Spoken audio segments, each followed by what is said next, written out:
Welcome to the Key of Imagination. This week we're going to be looking at the Twilight Zone episode, A Penny for Your Thoughts. We'll attempt to figure out what it would be like to actually have this gift of telepathy. We'll dive into whether or not it was ethical for Hector to dump the water on Mr. Brand. And I'll reveal my moment of awe. Some thoughts on the value of simulating ideas and actions. So, grab your keys and let's open up this door to the fifth dimension.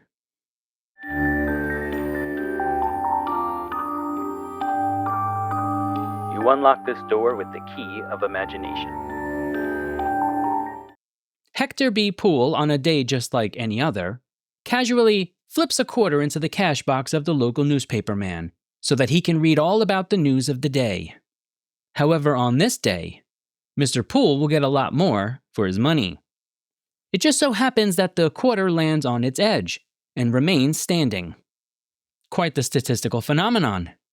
But that's not the most unbelievable thing that will happen to Hector today. He begins to hear voices, people clearly talking to him or talking out loud without moving their lips. Late to work, he attempts to explain to his boss, Mr. Bagby, why he was tardy, only to learn that his boss is seeing another woman. How does Hector know? He can hear Mr. Bagby's thoughts. In fact, he can hear everyone's thoughts, including Miss Turner, Helen, a lovely woman who works at the bank with Hector. Now, it isn't long before Poole begins to see the upside of his new gift. In fact, he's able to protect the bank from taking on a really bad loan, although to his colleagues, it looks like he just lost a big account. And there are also some drawbacks as well, including learning things about his colleagues that he wished he never knew. Of particular importance are the thoughts of Mr. Smithers, a man who has worked at the bank for a long time. Poole overhears Smithers planning to rob the bank, and he lets his boss know about it right away. But when the security guard checks for the money on Mr. Smithers, there's nothing there. No incriminating evidence, no nothing. It's true, Mr. Smithers had fantasized about robbing the bank, as he always does, but he never goes through with it. This accusation, mixed in with the loss of the big account earlier, earns Hector a lovely pink slip. But before he can leave, his boss rushes back to thank him for actually preventing the bank from taking on that bad loan from earlier. It seems Mr. Bagby was too hasty in firing Hector. Miss Turner, through telepathic thought, reminds Hector that he's worth a lot more to the bank than they realize, which prompts Hector to engage in some negotiations. A new position and an all-expensed paid vacation for Mr. Smithers. All it takes to convince Mr. Bagby is a little reminder about Felicia, the woman who is waiting for him, the one who is not his wife. As Poole and Helen leave for the day and walk back together, Hector throws another quarter into the newspaper man's cash box to read the evening news, knocking over his original coin that was still standing from earlier. And suddenly, all is quiet in the head of Mr. Hector B. Poole. The only thoughts he hears are his own. A Penny for Your Thoughts is directed by James Sheldon. The teleplay is written by George Clayton Johnson. As for our cast, our leading man, Hector B. Poole, is played by Dick York. Now this is number 2 for Dick York. We also saw him in The Purple Testament. June Dayton plays Helen Turner. Dan Tobin is our bank manager, Mr. Bagby. Cyril Delavante is an actor that we'll see again, of course, in a few of my favorite Twilight Zone episodes, plays Mr. Smithers, and James Nolan plays the scoundrel, Mr. Brand. The episode first aired on February 3rd, 1961. As for our tidbits, there's actually quite a bit in Martin Grahams Jr.'s Unlocking the Door. But I'm going to hyper-focus on one thing, because I think it's a good thing for us all to hear sometimes. Today, George Clayton Johnson is a legend, especially for his work on the Twilight Zone, but he had to begin somewhere. It turns out that Johnson had a friend by the name of Charles Beaumont. Perhaps you've heard of him. And Beaumont was exactly the kind of friend that we all need sometimes. He said to Johnson, "Put up or shut up. You really ought to write something if you're going to have so many ideas about what's good or bad. Now, this might sound nasty or mean to some of you, but I read it more as Beaumont trying to tell his friend to, look, take the chance. Too many times in life we think, I can't do this, or no one will care anyway if I do it. Listen, if you have something to say, something you want to contribute to the world, say it. Do it. Even if only a couple of people hear it, it's okay. Sometimes the most important reason to do it is to get it out of you and let it live somewhere else. Question 1. What would it be like to actually hear the thoughts of others? I actually want to begin this question by jumping right into some academic research, specifically in the fields of social theory and anthropology.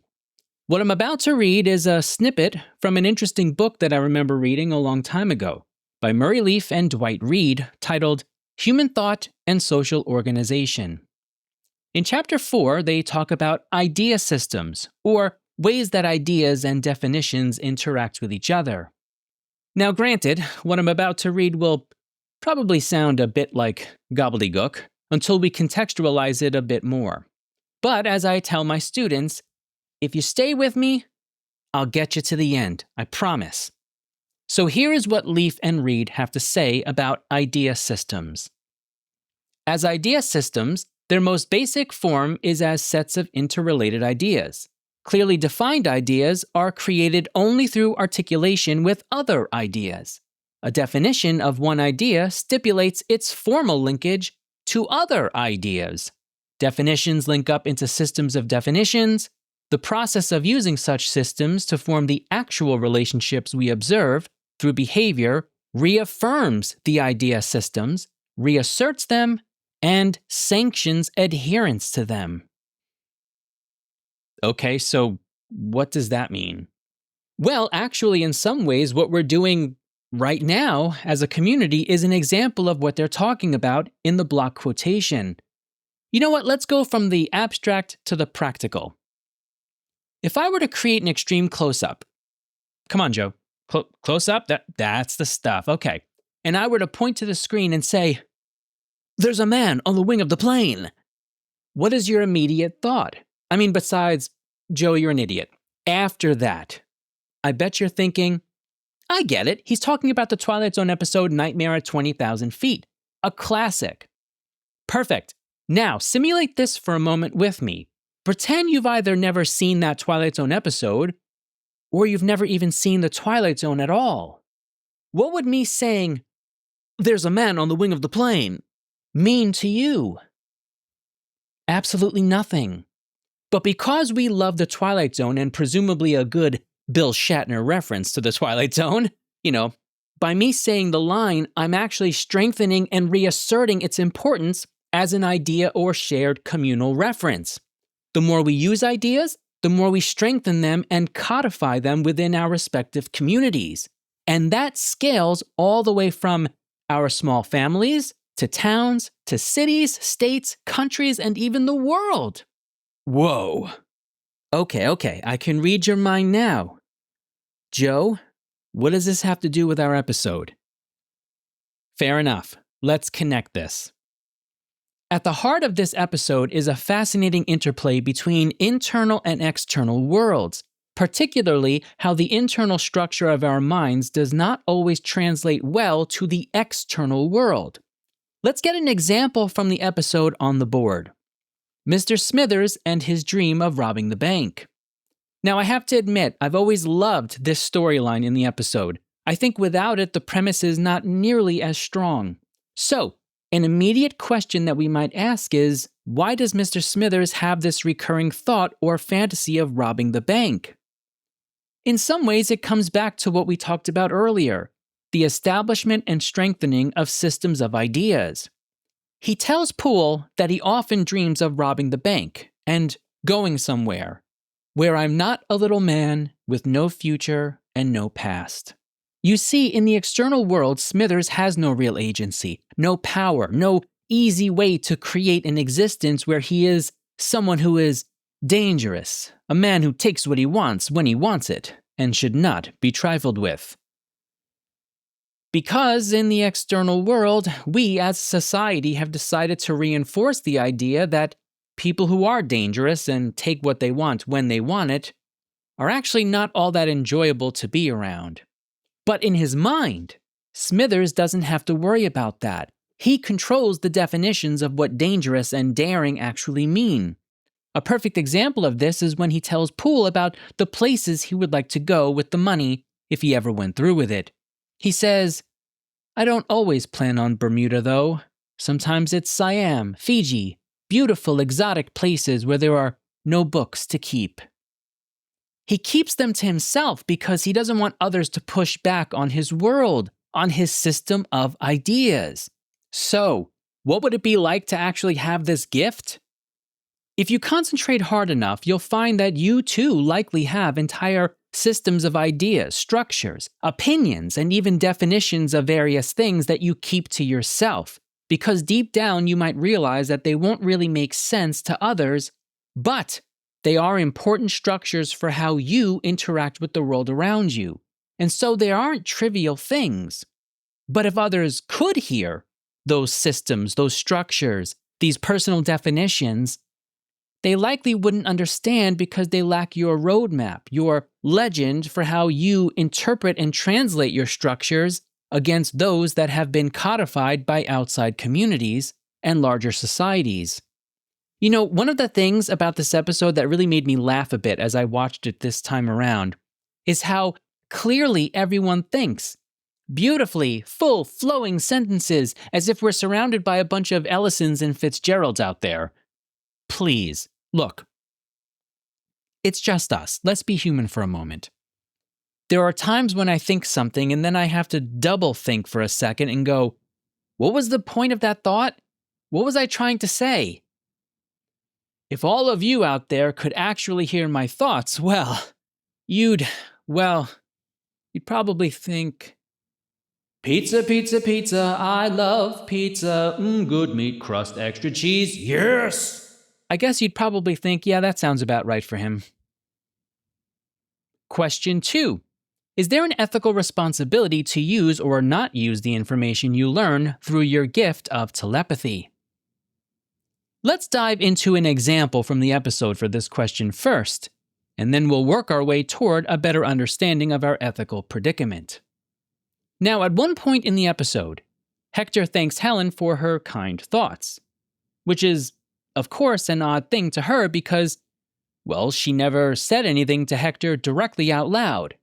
Then, Mr. Brand, one of the employees from the bank, walks over and interrupts them. He makes an odd and rather unprofessional comment, asking Poole if he's romancing the help. He then adds, "Well, who can blame you? Miss Turner is the prettiest girl in the accounts section."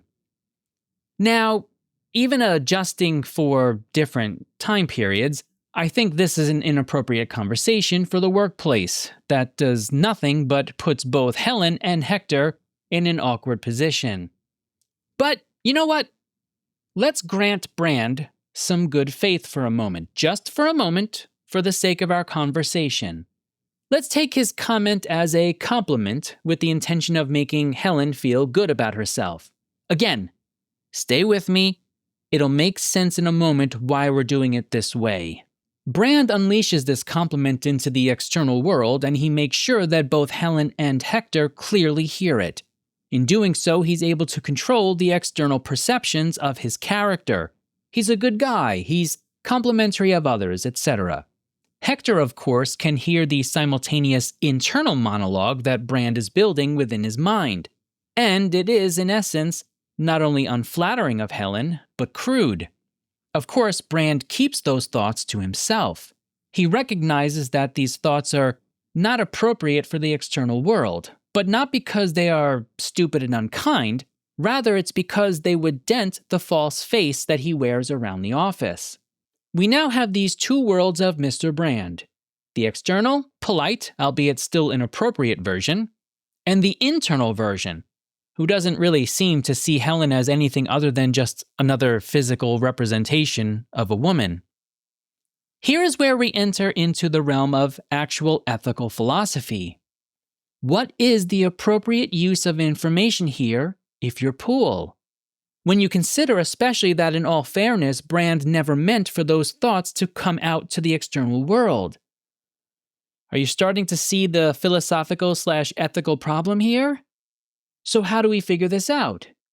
Well, I've got just the philosopher for this moment. Jeremy Bentham is an Enlightenment philosopher/great thinker from the 18th and early 19th century in England. Now specifically, I want to use his opening thoughts from his work, An Introduction to the Principles of Morals and Legislation, which was published in 1789. What is particularly groundbreaking about this work is that Bentham lays out the foundation for his philosophy of utilitarianism. Today, many people talk about John Stuart Mill's version of this, but Bentham was the inspiration for a lot of Mill's ideas. The following comes from the previously mentioned work. Nature has placed mankind under the governance of two sovereign masters, pain and pleasure. It is for them alone to point out what we ought to do, as well as to determine what we shall do. On the one hand, the standard of right and wrong, on the other, the chain of causes and effects, are fastened to their throne. They govern us in all we do, in all we say, in all we think. Every effort we can make to throw off our subjection will serve but to demonstrate and confirm it. In words, a man may pretend to abjure their empire, but in reality he will remain subject to it all the while. Okay, from this I just want to point out two important points for us. What Bentham is trying to do is figure out where what we should do, because of a sense of moral goodness perhaps, meets what we shall or will do because we know that it will impact our very real senses of pain and pleasure in life. The last part as well is worth noting for our conversation. In words, a man may pretend to abjure their empire, but in reality he will remain subject to it all the while. It's actually a great line. In other words, a person can say whatever they want publicly to the world, but at the core, the decisions regarding what they do will still have to come back to this idea of what will cause pain and pleasure. Okay, hold that for a minute. Let me add one final part from Bentham's work. This is where he pretty much defines his theory of utilitarianism. By the principle of utility is meant that principle which approves or disapproves of every action whatsoever, according to the tendency it appears to have to augment or diminish the happiness of the party whose interest is in question. Or, what is the same thing, in other words, to promote or to oppose that happiness. All right, now we're getting somewhere. If we want to think about the ethical framework here behind Poole's decision to dump the water on Brand, we have to figure out Bentham's party whose interest is in question, or what actually augments or diminishes the happiness of that party. So, who is the party in question? Is it Brand? Is it Poole? Is it Helen? Remember, we gave Brand some initial good faith for his remarks. He initiates the interaction through that compliment to Helen, but he involves Hector in that decision as well, because he's somewhat speaking on Poole's behalf for engaging Helen in conversation. The party in question here is actually both Helen and Hector, and we do get a sense of how much pleasure or pain it augments based on their reactions. Helen looks at Poole with a kind of eye roll as if to say, I don't take Brand's comment in good faith, but I'll simply give a quick smile to acknowledge the public attempt. Poole, on the other hand, gives a rather cute kind of smile as if to acknowledge that he does think that she's pretty, but he doesn't want it to come out in this clumsy, disingenuous way, causing him pain. And hearing the negative thoughts after the fact augments that pain, and so he dumps the water on Brand. But is it ethical use of the information? Yes, at least by Bentham standards, I think. Why? It not only augments the pleasures of the party in question, Helen says, after all, good for you, he had it coming, but it also augments the happiness of Poole and perhaps the rest of the office. Brand might think twice about behaving in such a disingenuous way. Now, as is the case with all philosophy and ethics, there are limitations and potential weaknesses involved in Bentham's utilitarianism, some of which probably emerges even in just our little conversation here. But it does remain a fairly useful theory in difficult times when we're confronted with potential ethical dilemmas. And it's rather simple. Which decision before me will create the most happiness? All things considered, it's not a terrible way to go through life. Question 3. What are your moments of awe?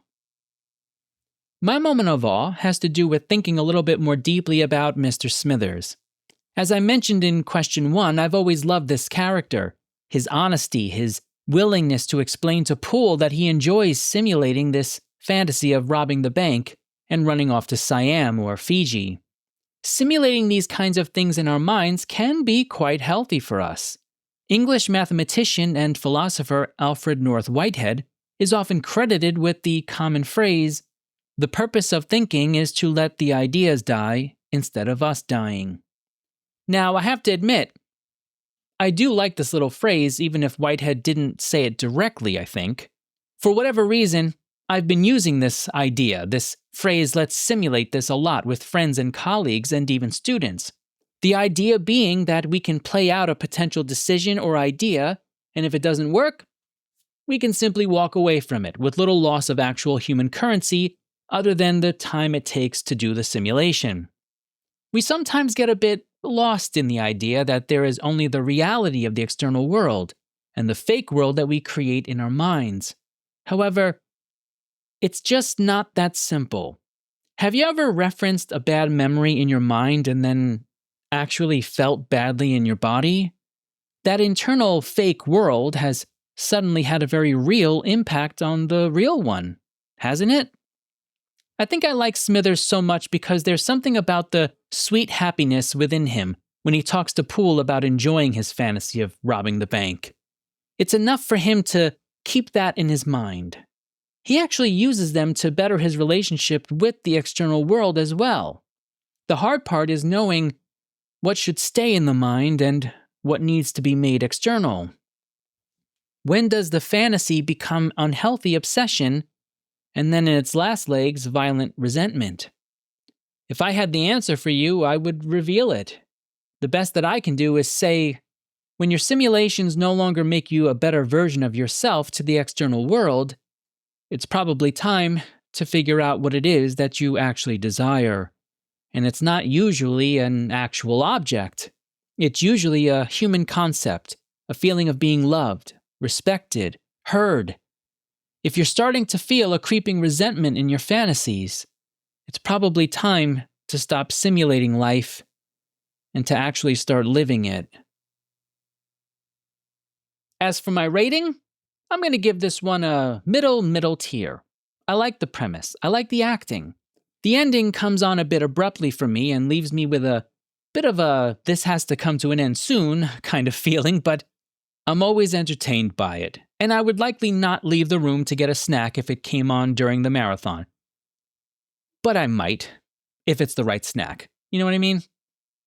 And that's basically why it stays in the middle tier for me.